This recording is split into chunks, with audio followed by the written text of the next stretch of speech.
Business studies 11th class chapter है nature and purpose of business और part number 4 हम start करेंगे। और इसमें हमें व्यवसायिक जोखिमों के कारण या कॉजेज ऑफ बिजनेसेस या किस प्रकार व्यवसायिक जोखिम पैदा होते हैं, how the business risk is created, ये टॉपिक हम करने जा रहे हैं। क्या कारण है जोखिम के और कितने प्रकार के कारण होते हैं जोखिम के, कैसे ये जोखिम पैदा होता है। तो इसमें ABCD करके पॉइंट्स हम डिस्कस करेंगे। पहला पॉइंट हमारा आएगा नेचुरल कॉजेज़ या प्राकृतिक कारण। कुछ प्राकृतिक कारण होते हैं जोखिम के जो फिक्स नहीं होते, जो जिनके बारे में हम जानते नहीं हैं और ना ही हमारा उनके ऊपर कोई नियंत्रण होता है। इसके बारे में हम पहले से बता भी नहीं सकते कि भाई ये होने वाला है। जैसे कि हमारी फैक्ट्री में आग लग गई, हमारा सामान जा रहा था समुद्री जहाज़ में तो समुद्री तूफान आया, सामान नष्ट हो गया। बाढ़ आ गई तो सामान नष्ट हो गया। भूचाल भूकंप आ गया तो सामान नष्ट हो गया। ये सारे प्राकृतिक कारण होते हैं जो प्रकृति के कारण होते हैं। इसमें भी पॉइंट्स आते हैं और पहला पॉइंट है मौसमी परिवर्तन या सीजनल चेंज। मौसम में परिवर्तन हो जाने से भी हमारे को हानि होती है। जैसे आंधी आ जाने के कारण फसल नष्ट हो जाना, तूफान आया उससे फसल नष्ट हो गई, बिल्डिंग वगैरह गिर गई, बाढ़ आ गई तो सामान नष्ट हो गया, सूखा पड़ा तो फसल नहीं हुई, हिमपात हुआ उससे भी काफ़ी नुकसान हो गया। ऐसी स्थिति में तूफान, बाढ़ इत्यादि से विद्युत परियोजनाएं जो है प्रभावित होती हैं। बिजली नहीं बन पाती, बिजली नहीं आ पाती और हमारी फैक्ट्री बंद रहती है। सेकंड पॉइंट इसमें आएगा भूगर्भ में होने वाले परिवर्तन या जियोलॉजिकल चेंजेस। भूगर्भ मतलब ज़मीन के नीचे जो परिवर्तन होते हैं, जैसे भूकंप आना। भूकंप आते हैं तो उसके कारण बड़ी बड़ी फैक्ट्रियाँ गिर सकती हैं, तो ये भी हानि होती है। थर्ड पॉइंट है अन्य प्राकृतिक प्रकोप या फिर अदर नेचुरल क्लेमिटीज़। जैसे टिड्डी दल का आ जाना, टिड्डी दल के आने से जो है फसल तबाह हो जाती है। बिजली गिर गई हमारी फैक्ट्री पे, वायुमंडल में कोई प्रदूषित गैस फैल गई, तो ये कुछ एक कारण है जिनसे हानि हो सकती है। बी पार्ट पर आते हैं जो है मानवीय कारण या ह्यूमन कॉजेज। मनुष्यों के कारण भी कई प्रकार के जोखिम हो सकते हैं। जैसे कर्मचारियों द्वारा बेईमानी करना, दुर्भावना मतलब वर्कर्स की गलत भावना जिससे वो जानबूझ के हमारी संपत्ति को नुकसान पहुंचाते हैं। असावधानी के अगर हम कार्य करते हैं तो उसके कारण दुर्घटना हो सकती है। उतावलापन, जल्दबाजी में अगर हम कार्य करते हैं तो दुर्घटनाएं घट सकती हैं। ना समझी, हम नहीं जानते कैसे करना है फिर भी हम करने लग पड़े गलत तरीके से, तो दुर्घटनाएं घट सकती हैं। परंतु इनको कम किया जा सकता है सदविश्वास। अगर हम विश्वास करें कर्मचारियों पर और कर्मचारी मालिकों पर विश्वास करें, सूचनाएं अगर हमारे को समय पर प्राप्त हो जाएं, संयम से हम कार्य करें और बहुत सावधानी से कार्य करें, तो इन मानवीय घटनाओं को रोका भी जा सकता है या कम किया जा सकता है। इनमें पहला कारण आता है मनुष्यकृत कारण या मैनमेड कॉजेस। मानवीय कारणों में ऐसे कारण जो मनुष्य के द्वारा बनाए जाते हैं, जैसे कर्मचारी या ग्राहकों के द्वारा या लोगों के द्वारा ही लूटपाट करना, ठीक है। उसके बाद आगजनी का मतलब है दुकान में या फैक्ट्री में आग लगा देना। दुर्भावना, गलत भावना के साथ कोई कार्य करना, देश में हड़ताल हो जाना, देश बंद हो जाना इत्यादि।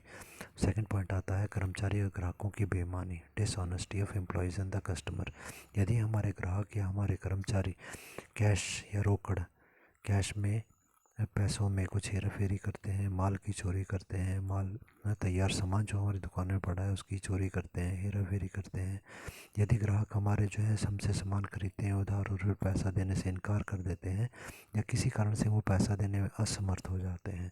तीसरा पॉइंट है हड़ताल और तालाबंदी, स्ट्राइक एंड लॉकआउट। हड़ताल का मतलब ये होता है कि जब सभी कर्मचारियों ने बोला कि भाई हमारी मांगे मांगो, मानो और हमारी तनख्वाह बढ़ाओ, नहीं तो हम फैक्ट्री में काम नहीं करेंगे, सभी इकट्ठे हो गए और काम करना बंद कर दिया, तो इसे हड़ताल या फिर स्ट्राइक कहा जाता है। परंतु यदि गलत चीज़ की डिमांड वर्कर करते हैं, मालिक बोलते हैं कि हम आपकी बात नहीं मानेंगे और हम ऐसा करते हैं कि फैक्ट्री को ही हम थोड़े समय के लिए बंद कर देंगे, तो जब मालिकों द्वारा फैक्ट्री बंद कर दी जाती है थोड़े समय के लिए, तो उसे लॉकआउट या तालाबंदी कहा जाता है। इसका मेन उद्देश्य ये होता है कि मालिक बहुत अमीर होते हैं और वो तो थोड़ा बहुत घाटा सहन कर लेंगे थोड़े समय का, परंतु जो वर्कर या कर्मचारी फैक्ट्रियों में काम करते हैं वो बहुत गरीब होते हैं। यदि उनको तनख्वाह मिलेगी तो उनका भोजन उनको मिलेगा, नहीं तो उन्हें भूखे रहना पड़ेगा। इसी गरीब होने के कारण वो बहुत लंबे समय तक फैक्ट्री से अलग नहीं रह पाते। नेक्स्ट दिया गया सावधानी के कारण जोखिम, risk due to the carelessness. जैसे कि मान लो कि जलती हुई माचिस इत्यादि गोदाम में फेंक दी जहाँ पर आग लग गई, या फिर हमारे कोई जो मैनेजर वगैरह हैं, जो बड़े ऑफिसर हैं फैक्ट्री के या कंपनी के, उन्होंने कुछ गलत ही अंदाज़ा लगा लिया, गलत अनुमान लगा लिया, जिसके कारण भी हमारे को काफ़ी ज़्यादा नुकसान हो जाता है।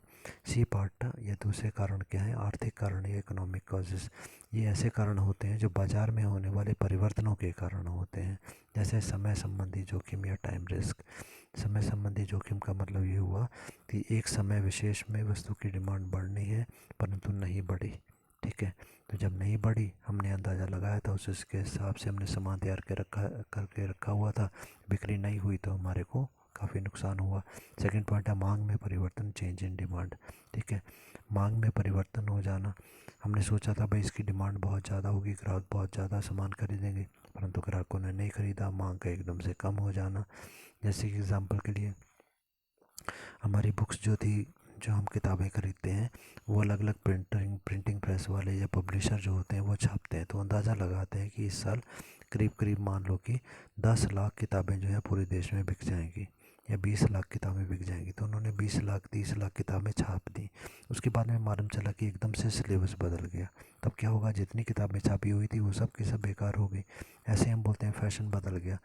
जो फैशन चला हुआ है उसके हिसाब से फैक्ट्री वालों ने कुछ कपड़े जो थे वो तैयार कर दिए, और पूरे देश में बेचना है, इसके लिए लाखों करोड़ों चीज़ें हमने तैयार करके, ड्रेस तैयार करके हमने भेज दी, और एकदम से फैशन बदल गया, तो फिर हमारे बना हुआ सारा सामान बेकार चला जाएगा। थर्ड है मूल्यों में उतार चढ़ाव, प्राइस फ्लक्चुएशन। विक्रय मूल्य बदल जाना, हम सामान खरीद के लाए थे, मान लो 100 रुपये का, और हमने सोचा भाई 150 रुपये का बेचेंगे तो 50 रुपये का लाभ कमाएंगे, परंतु एकदम से मूल्य कम हो गए। जो हम 100 रुपये का खरीद के लाए थे एक चीज़, उसके मूल्य रह गया 80 रुपये। सोचा था 50 रुपये ज़्यादा लेके लाभ कमाएंगे, यहाँ पर 20 रुपये का और घाटा पड़ गया, तो मूल्य, विक्रय मूल्य जो है वो कम हो गया। स्टॉक के मूल्य बदल जाना, जो सामान हमने तैयार करके रखा था, फैक्ट्री में बना करके रखा था, उसका भी मूल्य कम हो गया, घाटा हो गया। हमारी कुछ योजनाएं पहले थी कि भाई हम ऐसा करेंगे, परिस्थितियाँ बदल गई, अब हमारी योजनाएं भी बदल गई, ठीक है। अगला है प्रतियोगियों की प्रकृति, नेचर ऑफ द कंपटीशन। अब प्रतियोगी मतलब हमारे जैसे काम, हमारे पड़ोसी दुकानदार जो हम जैसा ही सामान रखते हैं, ठीक है, उन्होंने क्या किया, अपनी वस्तुओं के मूल्य घटा दिए। जो 100 रुपये की चीज़ हम सभी बेचते थे, उन्होंने वही चीज़ अब 90-90 रुपीज़ में बेचना शुरू कर दी। तो क्या होगा, सारे ग्राहक उनके पास चले जाएंगे, भाई उस दुकान में सस्ता मिल रहा है वहाँ से लो। तब मजबूरी में हमारे को भी उस चीज़ का रेट जो है 90 रुपये करना होगा, नहीं तो हमारी दुकान में कोई ग्राहक नहीं आएगा। अगला पॉइंट है स्थान जोखिम या प्लेस रिस्क। हम क्या करते हैं, अगर हमारी जगह पे, हमारे घर के आसपास वस्तु कम कीमत पर बिकती है, पर हमें मालूम चलता है कि दूसरे शहर में कीमत जो है वो उसकी ज़्यादा मिलेगी, तो हम चीज़ को लेते हैं और दूसरे शहर ले जाते हैं वहाँ पर बेचने के लिए। परंतु जाकर वहाँ मालूम चलता है, जब हम सामान लेके गए तो हमें मालूम चला कि वहाँ पर जो हमारे जैसे सामान बेचने वाले और दुकानदार थे, उन्होंने सब ने अपनी अपनी कीमतें घटा दी। अगर उन्होंने अपनी कीमतें घटा दी तो फिर हमारे को भी अपनी वस्तु की कीमत घटानी होगी, नहीं तो हमारी वस्तु नहीं बिकेगी, ठीक है। अगला हो सकता है प्रतियोगियों के कार्य, एक्टिविटीज़ ऑफ द कॉम्पिटिटर्स, ठीक है। यदि हमारे पड़ोस में जो दुकानदार है उन्होंने अपनी वस्तु का मूल्य घटाया, जैसे मैंने अभी डिस्कस किया था पहले भी, तो हमारे को भी मूल्य घटाना होगा, नहीं तो ग्राहक उन्हीं की दुकान से सामान खरीदेंगे। पैकिंग में सुधार करना, हमारी कंपनी जो वस्तु बनाती थी उसका जो बाहर का डब्बा था उसको हम वैसे ही करते हैं, परंतु हमारी जैसी और कंपनियां जो चीज़ बना रही हैं उन्होंने अपने वस्तु का जो बाहर का डब्बा है उसको और ज़्यादा आकर्षक बना दिया, अट्रैक्टिव बनाया। तब क्या होगा, ग्राहक उस डब्बे को देखकर उसकी चीज़ को खरीदना शुरू कर देंगे, ठीक है। या फिर वस्तु को और ज़्यादा आकर्षक बनाया, या पड़ोसी दुकानदार ने डिस्काउंट या छूट देना शुरू कर दिया, तो सभी ग्राहक उनके पास जाएंगे, हमारी चीज़ को कोई नहीं खरीदेगा। तो ये भी कुछ एक कारण है जो आर्थिक कारणों में आते हैं। उसके अलावा होते हैं भौतिक कारण हमारे, जिसको हम बोलते हैं फिजिकल कॉजेज़, जिससे जैसे कि हमारी संपत्ति या मशीन या माल जो है उसको हानि हो जाए, उसे हम बोलते हैं भौतिक कारण। इसमें कौन कौन से आएंगे, प्राकृतिक कारण, नेचुरल कॉजेज़ में आते हैं। जैसे मान लो कि हमारे जो दुकान है या हमारी फैक्ट्री है उसमें कोई ऐसी चीज़ें रखी हुई थी जो थोड़े टाइम के बाद एक्सपायर हो जाती हैं, ख़राब हो जाती हैं, समाप्त हो जाती हैं, जैसे दूध वगैरह से बनी चीज़ें, फल वगैरह, ठीक है। तो ये एक्सपायर हो जाते हैं, या फल सब्जियां सड़ गई, गल गई, तो उसके कारण हमारे को हानि हो जाती है। दूसरा आ गया तकनीकी कारण या टेक्निकल कॉजेज़। जैसे मान लो कि हमारी जैसी वस्तु बनाने वाली जो और कंपनियां थी, उनके मालिकों ने क्या किया, पुरानी मशीनों की जगह नई मशीनें ले आए, जिससे बहुत अच्छी किस्म का उत्पादन होता है, ज़्यादा उत्पादन होता है, क्वालिटी अच्छी होती है वगैरह, और हमारे पास वही पुरानी मशीन है। तो जब तकनीक बदल गई, नई मशीनें आ गई बाकी लोगों के पास, हमारे पास वही पुरानी है, तो फिर हमारी चीज़ें जो होंगी पुराने तरीके से बन रही हैं और उनकी नई होंगी तो उनकी ज़्यादा बिक्री होगी। अगला पॉइंट है यांत्रिक दोष या मैकेनिकल डिफेक्ट्स। जैसे कि बॉयलर में विस्फोट हो जाना। बॉयलर क्या होता है, मान लो हम कोई चीज़ बनाते हैं फैक्ट्री में जिसमें हमें कुछ उबालना होता है, काफ़ी गर्म जो है पानी करना होता है, तेल या कोई केमिकल गर्म करने होते हैं, फिर उसको उबाल करके पिघला करके हम कोई चीज़ बनाते हैं। तो वो जो बर्तन है जिसमें कि उसे उबाला जाता है वही फट जाए किसी कारण से, और उससे बहुत ज़्यादा नुकसान हो जाता है। चलती हुई मशीन में काम कर रहे हैं वर्कर, हमारे कर्मचारी काम कर रहे हैं और चलती हुई मशीन में कोई गलती हो गई, लापरवाही हो गई या कुछ भी हो गया और उनका हाथ पैर कुछ कट गया तो इसके कारण भी हानि हो सकती है। अन्य कारण भी आते हैं, अदर कॉजेज़। उसमें दिया गया तरल पदार्थों के वाष्पीकृत होने से उनकी मात्रा में कमी हो जाना। अगर हमारी फैक्ट्री में जैसे कि हम बोलें पेट्रोल है, स्पिरिट है इत्यादि का प्रयोग किया जाता है, तो ये क्या होते हैं, बहुत जल्दी उड़ जाते हैं, वाष्पीकृत हो जाता है, इवैपोरेशन हो जाती है इनकी। और जब ये चीज़ें उड़ती हैं जल्दी जल्दी तो उसके कारण क्या होगा, इनकी मात्रा कम रह जाती है। या फिर कुछ चीज़ें ऐसी हो जाती हैं जो धूप में पड़ी हुई हैं, उसके कारण उनका वज़न घट गया। एक और वर्ड आता है छीजन। छीजन का क्या मतलब होता है, मान लो कि हम हमारी फैक्ट्री में चीनी इत्यादि बनती है, तो चीनी इत्यादि जो बनती है हम क्या करते हैं, उसको बोरियों में भर भर के जब तैयार हो जाती है तो बोरियों में भर के रख देते हैं। तो बोरियों में छोटे छोटे छेद होते हैं जहाँ से कि चीनी का पाउडर जो होगा अंदर वो धीरे धीरे निकलता रहता है, बर्बाद होता रहता है।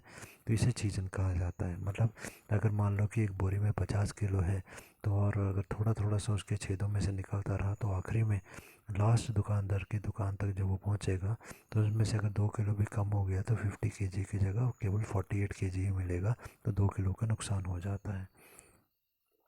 एक और कारण हो सकता है जिसको हम सरकारी नीति या गवर्नमेंट पॉलिसी भी बोलते हैं, सरकार के नियमों में कुछ परिवर्तन हो जाना। हमारे पास एक लाइसेंस था, एक अनुमति थी, परमिशन थी, हमारे पास लाइसेंस एक परमिशन होती है निर्यात करने का। निर्यात मतलब है चीज़ों को फ़ॉरेन में जाकर बेचने का, ठीक है। अब सरकार ने क्या किया, वो लाइसेंस हमारा रद्द कर दिया, परमिशन हमको नहीं दी, अब हम फ़ॉरेन में चीज़ नहीं बेच पाएंगे तो हमारी बिक्री नहीं हो पाएगी।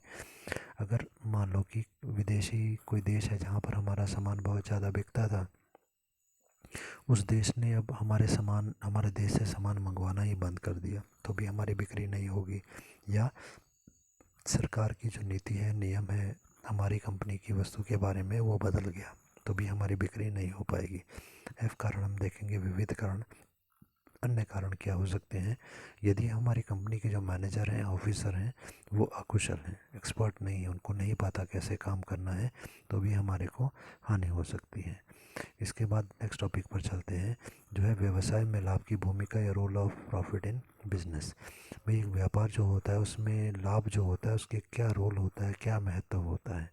या फिर क्वेश्चन ऐसा भी आ सकता है, एक व्यापारी को किन कारणों से लाभ कमाना चाहिए, why should A business earn profit. एक व्यापारी जो है, एक मालिक जो है बिजनेस का, दुकान का जो मालिक है, उसको प्रॉफिट या लाभ क्यों कमाना चाहिए। पहला पॉइंट दिया गया, लाभ व्यवसाय को जीवित रखने की प्रेरणा देता है। Profit is a motive for the survival of the business, ठीक है। क्योंकि हमारे को लाभ होता रहता है, इसी मालिक उस दुकान को लगातार चलाते हैं। मान लो कोई दुकान है जिसको लाभ नहीं हो रहा, घाटा हो रहा है बहुत ज़्यादा, तो मालिक क्या करेंगे, 1 साल देखेंगे, 2 साल देखेंगे, 3 साल देखेंगे। जब 3-4 साल अगर लगातार घाटा होगा तो मालिक बिजनेस को बंद कर देंगे। तो जीवित रखने के लिए लाभ का होना बहुत ज़रूरी है, क्योंकि मालिक दुकान को चलाते ही लाभ के लिए हैं। दूसरा पॉइंट है, लाभ व्यवसाय को जीवित रखने के लिए आवश्यक होता है। पहले में हो गया प्रेरणा देना कि भाई आप बिज़नेस को चलाते रहो, ठीक है। और बिज़नेस तब तक ही चलेगा जब तक वो लाभ देता है, और जब लाभ नहीं होगा तो व्यवसाय समाप्त हो जाएगा। तीसरा पॉइंट है दिया गया, लाभ व्यवसाय की कार्यकुशलता को बढ़ाता है। Profit enhancing working efficiency of the business. अगर हमारे को ज़्यादा लाभ होता रहेगा तो हम ज़्यादा मेहनत करते रहेंगे और ज़्यादा हम अच्छे तरीके से काम करेंगे और व्यवसाय को काफ़ी ज़्यादा बढ़ाएंगे। और यदि ज़्यादा लाभ नहीं होगा तो फिर हम भी निराश हो जाते हैं कि भाई हम इतनी मेहनत कर रहे हैं और हमारे को कोई लाभ नहीं हो रहा, जिससे हमारी कार्यकुशलता जो है वो कम हो जाती है।